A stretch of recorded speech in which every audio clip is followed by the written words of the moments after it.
Einstein's last words, spoken in German. The nurse by his side that night at Princeton Hospital, she hadn't a clue what he was saying. She watched the 20th century's greatest mind whisper something about God, about the universe, about everything he'd dedicated his life to understanding. And she understood nothing. Those words were lost forever. On April 18th, 1955. But what I'm about to reveal is what Einstein actually believed about God in those final moments. Because in the weeks leading up to his death, he wrote letters, he made statements, he left clues that the world has chosen to ignore until now. Most people think Einstein was an atheist. They're wrong. Most people believe Einstein was a religious man. They're also wrong. The truth is far more unsettling than either of those simple labels. Einstein discovered something about God that shattered both the religious and the scientific worldview, something so profound that he knew most people would never grasp it, something he tried to communicate in his final weeks. Let me tell you exactly what happened in those last days. On April 17, 1955, Einstein felt a terrible pain in his stomach, an aneurysm in his aorta, which doctors had tried to repair years before, had ruptured. He was rushed to Princeton Hospital. The doctors said they could operate. They could try to save his life. And this is where Einstein said something that reveals everything about what he believed. He refused the surgery. His exact words were documented by his assistant, Helen Dukas. He said, and I quote, "I want to go when I want. It is tasteless to prolong life artificially. I have done my share. It is time to go. I will do it, elegantly." Think about that for a moment. The man who understood the very fabric of reality looked at death and said he would meet it elegantly. Not with fear, not with desperate attempts to cling to life, with acceptance, but with understanding, with something that looked remarkably like peace. But here's what they never tell you about those final hours. Einstein didn't spend his last moments praying.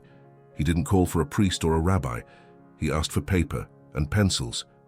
While dying, he was still working on his unified field theory. 9 pages of unfinished equations were found by his bedside after he passed. The nurse discovered them the next morning. The greatest mind in history spent his final conscious hours trying to decode the mathematical structure of reality itself. What does this tell you about what Einstein believed about God? It tells you everything. You see, Einstein's God wasn't the God you were taught about in church or synagogue or mosque. Einstein believed in what he called Spinoza's God.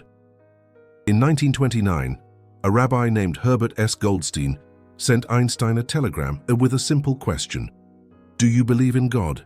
Einstein's response became one of the most important theological statements of the 20th century. He answered, "I believe in Spinoza's God, who reveals himself in the orderly harmony of what exists, not in a God who concerns himself with fates and actions of human beings." This wasn't diplomatic hedging. This was Einstein telling the world exactly what he believed. And it was dangerous. So dangerous that both religious authorities and atheist scientists tried to claim Einstein for their own side. Both were wrong. Einstein had discovered something that transcended their petty debates. Let me explain what Spinoza's God actually means, because this is where it gets uncomfortable for almost everyone. Baruch Spinoza was a 17th century philosopher who was excommunicated from his Jewish community for his ideas about God. His crime was arguing that God isn't a being who sits above the universe and controls it. God is the universe. God is the mathematical laws that govern reality. God is the harmony and order that Einstein spent his life discovering. God isn't separate from nature. God is nature itself. Einstein read Spinoza as a young man, and it changed everything for him. He later wrote that he found in Spinoza a kindred spirit, someone who understood that the awe you feel when you discover a deep truth about reality is the same awe that religious people call worship. This is what Einstein whispered about on his deathbed. Not a prayer to a personal God asking for salvation, but a continued attempt to understand the mathematical mind of Spinoza's God. The equations on those 9 pages were his prayer. The search for unified truth was his worship. But wait, because what Einstein said just weeks before dying changes everything about how we understand death itself. On March 15, 1955, exactly 1 month before Einstein's own death, his closest friend, Michel Besso, passed away. Einstein and Besso had been friends for over 50 years. Besso was the only person Einstein thanked by name in his famous 1905 paper on special relativity. They had discussed physics and philosophy together for decades, and when Besso died, Einstein wrote a letter to his family that contains perhaps the most profound statement about death ever written by a scientist. Einstein wrote, "Now he has departed from this strange world, a little ahead of me. That signifies nothing. For those of us who believe in physics, the distinction between past, present, and future is only a stubbornly persistent illusion." Read that again. The distinction between past, present, and future is only a stubbornly persistent illusion. Einstein wasn't speaking metaphorically. He was describing what his own physics had proven. In the equations of special and general relativity, there is no privileged moment called now. The entire history of the universe, from beginning to end, exists in what physicists call a block universe. All moments are equally real. Your birth, your death, and every moment in between all exist simultaneously, from the perspective of physics. This is what Einstein believed about death. It wasn't an ending. It wasn't a transition to somewhere else. Death, in Einstein's view, was simply the moment when our limited human perspective stops moving through the block of time. But that moment continues to exist forever, frozen in the structure of space-time itself. This is what he was thinking about as he lay dying in that hospital bed. This is what he tried to whisper to the nurse who didn't understand German. The greatest physicist who ever lived was contemplating the mathematical proof that death is an illusion, not in some mystical sense, in a rigorously scientific sense.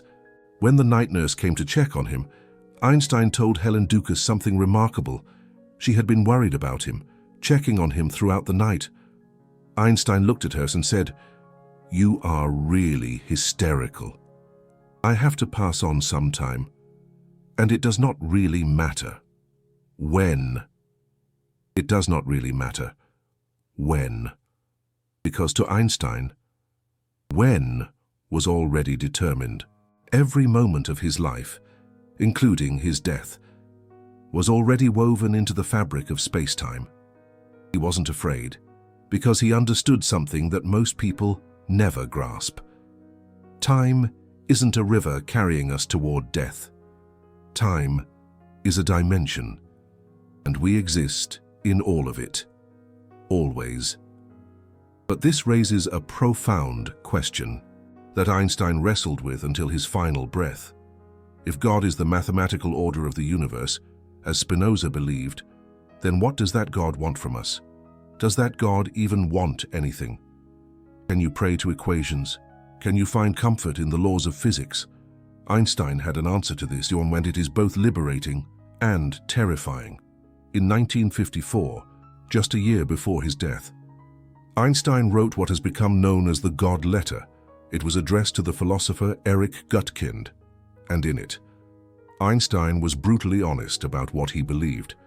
He wrote, "The word God is for me nothing more than the expression and product of human weaknesses, the Bible a collection of honorable, but still primitive legends." Now this sounds like atheism, but Einstein immediately clarified that he was not an atheist. He hated when people called him that. He considered atheism too simple, too dismissive of the profound mystery of existence. In a conversation with Prince Hubertus, Einstein became visibly angry when told that atheists were using his name to support their views.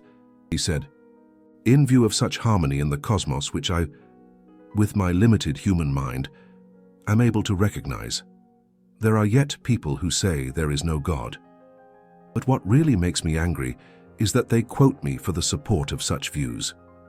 So, Einstein was not an atheist, but he did not believe in the God of the Bible, or the Torah, or the Quran. He believed in something else entirely, something that terrified the religious establishment and confused the scientific one. Einstein believed that the laws of nature themselves are divine, not created by a divine being. The laws themselves are the only God that exists, and our purpose, if we have one, is to understand those laws, to feel the cosmic religious feeling. That comes from glimpsing the mathematical structure of reality. This is what Einstein spent his final hours doing, working on equations, trying to understand, worshipping in the only way he knew how. And here is the revelation that changes everything. Einstein was asked directly, in 1936, by a young girl named Ashley, whether scientists pray. His response was published and should be taught in every school in the world. He wrote, "A scientist believes that everything happens according to laws of nature. Therefore, a scientist cannot believe that prayers can change events. However, we must concede that our actual knowledge of these laws is only imperfect and fragmentary, so that actually, the belief in the existence of basic, all-embracing laws in nature also rests on faith. Even science," Einstein admitted, "rests on faith. Faith that the universe is comprehensible. Faith that there are laws to be discovered. Faith that those laws are beautiful and elegant. This faith is different from religious faith, but it is faith nonetheless." Einstein called this the cosmic religious feeling. He wrote about it in 1930 in a famous essay for the New York Times magazine. He described 3 stages of religious development. The first is religion of fear, where primitive humans worship gods to avoid punishment. The second is moral religion, where we follow rules to please a divine lawgiver. But the third stage is different. The third stage is the cosmic religious feeling. This feeling, Einstein wrote, is a mysterious drive to understand the harmony of the universe. It does not picture God as a person who rewards or punishes. It does not involve scriptures, or churches, or rituals. It is simply the overwhelming awe that comes from discovering deep truths about reality. And Einstein believed this feeling was the source of all true science and all true art. The cosmic religious feeling is what Einstein was experiencing as he lay dying. He was not afraid of death, because he saw death as simply another aspect of the cosmic order, another equation in the grand unified theory he was still trying to complete. His whispered words to that German-speaking nurse were probably not a plea for help or a cry of pain. They were probably a continuation of his lifelong conversation with the universe itself. But there is something else that Einstein said about God that most people have never heard. And this is the part that should really make you think. In an interview with William Hermans, Einstein made a statement that could have gotten him burned at the stake a few centuries earlier. He said, "God is a mystery, but a comprehensible mystery. I have nothing but awe when I observe the laws of nature. There are not laws without a lawgiver. But how does this lawgiver look? Certainly not like a man magnified." Then Einstein smiled and added, "Some centuries ago, I would have been burned or hanged for saying this. There are not laws without a lawgiver." Einstein believed in something behind the equations, something that chose these particular laws rather than others, something that designed the mathematical structure of reality. But this something was not human. It was not conscious in the way we are conscious. It did not listen to prayers or care about our individual fates. This is what Einstein whispered about on his deathbed, the lawgiver behind the laws, the cosmic mind that he spent his life trying to understand.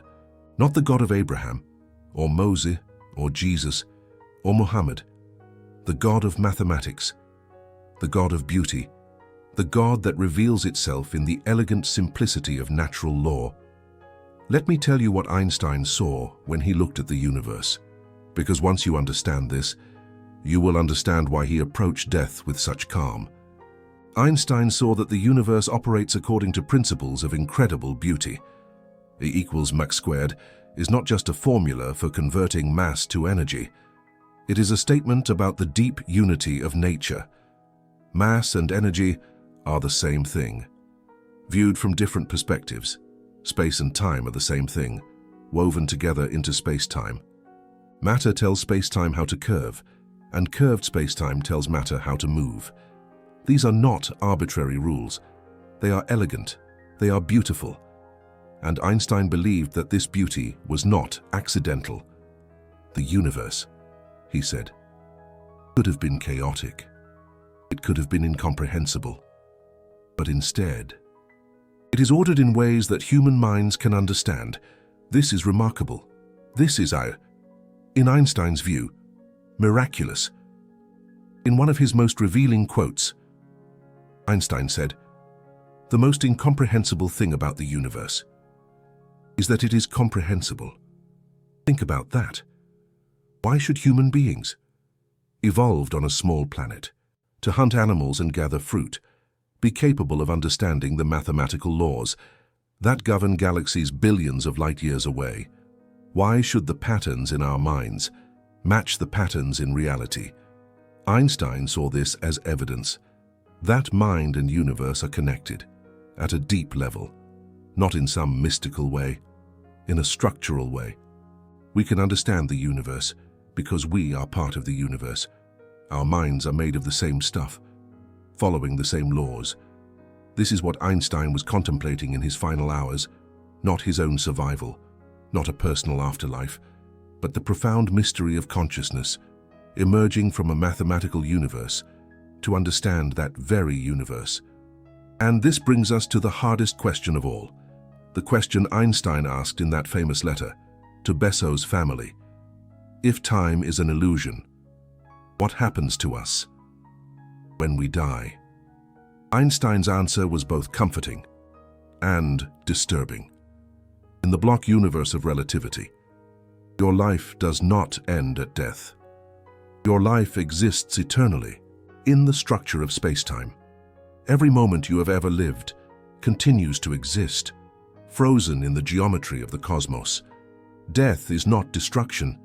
Death is simply the moment when your experience stops, extending further into the future, direction of time. You are, right now, eternal. Not because you will live forever in the future, but because this moment, this very instant in which you are listening to my words, is permanently real. In the block of space-time, 1 billion years from now, this moment will still exist. It will always exist. It has always existed. This is what physics tells us. This is what Einstein understood. And this is why he approached death with such remarkable calm. But I need to reveal something that changes everything about this picture. Einstein was working on something in those final hours that could have unified his understanding of God and physics into a single framework. The unified field theory was not just about combining gravity and electromagnetism. It was about finding the deepest structure of reality, the equation that explains why the universe exists at all, the mathematical blueprint of Spinoza's God. He never finished it. The 9 pages of notes found by his bedside contained equations that did not work, dead ends, approximations that failed. The greatest mind in history died with his most important question unanswered. Or did he? There is a school of thought among physicists that Einstein was on the right track, that the unified field theory he sought exists and has properties that would have confirmed his deepest belief about the nature of God.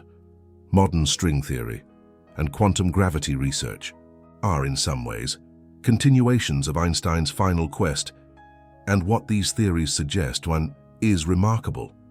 They suggest that the fundamental nature of reality is information, not matter, not energy. Information. The universe is not made of stuff. It is made of relationships, patterns, mathematical structures. This is exactly what Spinoza meant when he said that God and nature are the same thing. The patterns are the substance, the mathematics is the reality.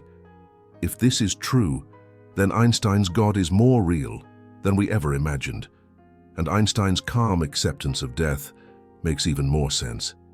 Because if you are fundamentally information, if your deepest nature is mathematical pattern, then you cannot be destroyed. You can only be transformed, rearranged, but never annihilated. This is what Einstein whispered about. I cannot prove it, because the nurse did not understand German. But I can tell you what Einstein believed in his final days, based on everything he wrote and said throughout his life. He believed that God is not a person, but a principle, the principle of order and beauty that underlies all existence. He believed that death is not an ending, but a transition, a change in perspective, within the eternal block of space-time. He believed that consciousness is not separate from the universe, but an expression of it, the universe becoming aware of itself. He believed that the search for understanding is the highest form of worship, and he continued that worship until his final breath. Now here is something that you need to understand about why this matters to you personally. You are probably watching this video late at night or during a quiet moment when no one is around. You are probably someone who has wondered about these same questions. What happens when we die? Is there a God? What is the meaning of all this?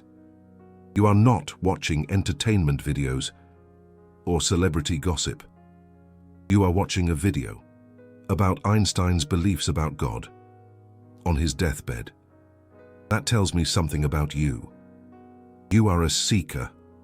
You are someone who wants to understand reality at its deepest level. You are exactly the kind of person Einstein was talking about when he described the cosmic religious feeling. That drive to understand the harmony of the universe, that refusal to accept easy answers. You are part of a small minority. Most people never ask these questions seriously. Most people accept whatever their culture told them about God and death and meaning. They go through life asleep, never questioning, never searching. But not you. You are different, and that difference is not a flaw. It is the highest expression of human consciousness. Einstein would have understood you. He would have seen in you the same hunger for truth that drove him to spend his dying hours working on equations, the same cosmic religious feeling that made him see God in the structure of reality itself. But let me be completely honest with you about something uncomfortable. Einstein's view of God and death is not comforting in the traditional sense. There is no heaven waiting for you, no reunion with loved ones in paradise, no personal God watching over you and caring about your individual problems. Einstein believed none of that. He called those beliefs the product of wishful thinking and weak minds. What Einstein offered instead is something harder to accept, but ultimately more profound. He offered the knowledge that you are part of something eternal and infinite, not as an individual soul that survives death, but as a pattern in the mathematical structure of reality. Your life, your thoughts, your experiences are all woven into the fabric of space-time itself. They can never be undone. They exist forever in the block universe. This is not personal immortality. It is something stranger, something that requires you to let go of the idea that you are fundamentally separate from the universe. Einstein called this separation an optical delusion of consciousness. He wrote that we experience ourselves as something separate from the whole. But this is a kind of prison. The task of the wise person, he said, is to free ourselves from this prison by widening our circle of compassion, to embrace all living creatures and the whole of nature in its beauty. This is what Einstein whispered about on his deathbed. Not a personal plea to a personal God, but a final reflection on the unity of all things. The recognition that he was about to dissolve back into the cosmic order from which he had emerged 76 years earlier. And there is one more thing that makes Einstein's death remarkable. He did not want to be remembered as a genius or a celebrity. In his final years, he grew increasingly uncomfortable with the fame that followed him everywhere. He wanted to be remembered as a seeker, someone who spent his life trying to understand the mind of God, as he called it, not a religious God, the mathematical God, Spinoza's God, the orderly harmony of what exists. When Einstein said he wanted to know the thoughts of God, he meant he wanted to understand why the universe has the structure it has, why these laws and not others, why anything exists at all. These are the deepest questions a human being can ask, and Einstein asked them until his very last breath. The pencil fell from his hand sometime in the early morning of April 18, 1955. The 9 pages of equations were left unfinished. The unified field theory remained incomplete, but Einstein's life itself was complete. He had done what he set out to do. He had glimpsed the mathematical structure of reality more clearly than any human before him, and in those glimpses, he had found his God. If you have felt your understanding expand while watching this, I need to tell you something. This kind of content takes enormous research and careful thought to produce. Every claim I made about Einstein is backed by documented sources, his letters, his interviews, his published essays. I do not speculate or invent. I reveal what is already in the historical record, but rarely discussed. When you click the Super Thanks button below this video, you are not just supporting a channel. You are saying that truth matters, that the search for understanding matters, that Einstein's vision of cosmic religion deserves to be shared with the world. Every Super Thanks allows me to spend more time researching and less time worrying about algorithms and monetization. It is a direct statement that you value this kind of content, but whether you click that button or not, I want you to take something away from this video, something practical, something that can change how you live your life. Einstein's approach to death offers a profound teaching for the living. He did not spend his final hours in regret or fear. He spent them working, creating, trying to understand. He met death elegantly, as he promised he would. What would it mean to live your life the way Einstein approached his death?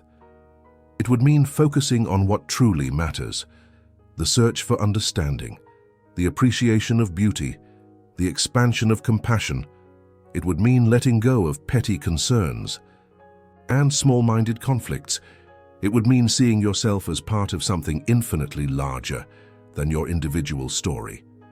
This is the gift Einstein left us, not just his equations, not just his theories, but his example of how to live and how to die, with curiosity, with calm, with an unshakable faith in the comprehensibility of the universe. The nurse who stood by Einstein's bed that April night did not understand his final words, but perhaps she understood something more important. She saw a man who was not afraid, a man who looked at the greatest mystery of all, the mystery of death, and whispered something about God, without fear or desperation. Whatever those words were, they were the words of someone who had made peace with the cosmos. Now I want to hear from you. What do you think Einstein whispered in those final moments? Based on everything you have learned in this video about his beliefs, what was his last message to the universe? Was he completing a thought about his unified field theory? Was he expressing gratitude for the life he had lived? Was he making a final statement about Spinoza's God? Or was he simply saying goodbye in the language of his childhood, the language that came naturally in those vulnerable final moments? Comment below with your theory. I read every comment, especially in the first 2 hours after a video goes live. And if you think I exaggerated anything or got something wrong, tell me that too. I would rather be corrected than continue spreading misinformation. Einstein would have wanted us to question everything. including this video. One final thought before you go. Einstein wrote to the family of his friend Michel Besso that the distinction between past, present, and future is only a stubbornly persistent illusion. If he was right, then this moment, right now, in which you are hearing these words, exists forever. It will never fade. It will never be erased. 1 billion years from now, you will still be here, in this eternal present, contemplating the same questions that Einstein contemplated on his deathbed. That is not a small thing. That is the closest thing to immortality that physics can offer, and Einstein believed it with all his heart. What he whispered to the nurse that night has been lost to history, but what he whispered to all of us and through his letters and essays and interviews remains forever. God is not a person. God is the harmony of what exists. Death is not an ending. Time is an illusion, and the search for truth is the highest form of worship. That is what Einstein believed. That is what he died believing. And now that knowledge belongs to you too. Use it wisely.